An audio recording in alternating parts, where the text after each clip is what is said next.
everyone. Today we're going to be talking about how to log in to your Gladlii website builder.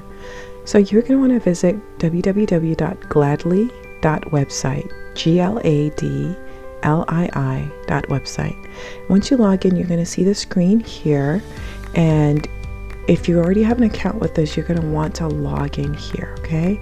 So you're going to click this button, and it's going to give you an opportunity to register if you don't already have an account with us. If you're already a member, go ahead and click where it says already a member, and that's where you can enter your username and your password and click login, and you will be taken into the website builder.